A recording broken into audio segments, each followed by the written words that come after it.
Anybody who has fished in the northern Gulf of Mexico is probably familiar with the hardhead catfish.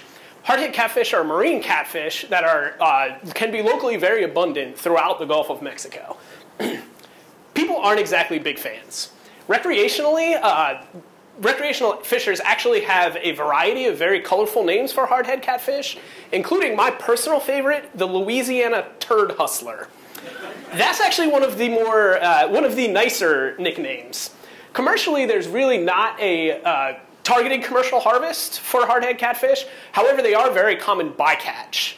So common, in fact, that commercial fishers in Florida have reported avoiding particular areas so as they do not have to deal with the extreme bycatch.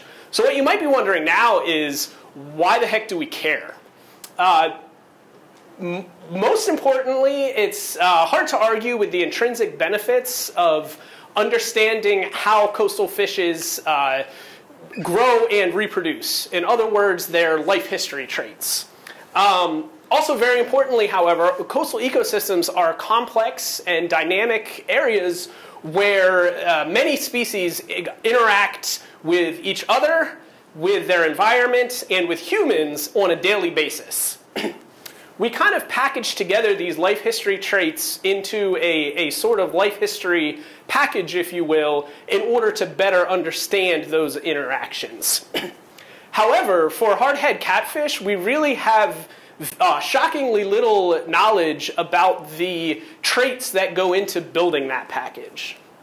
So in order to build the package, we examined 4 different life history traits: longevity, or how long catfish live, growth, spawning, which is the seasonal timing of when female catfish produce eggs, fecundity, which is how many eggs female catfish produce.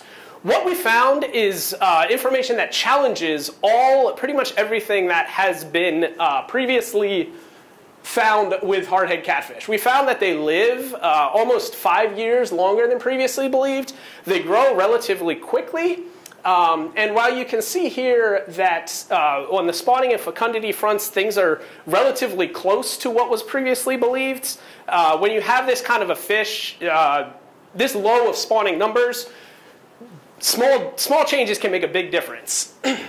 Long story short, this paints a very different life history picture than what was previously believed. We previously believed they were more opportunistic or periodic strategists.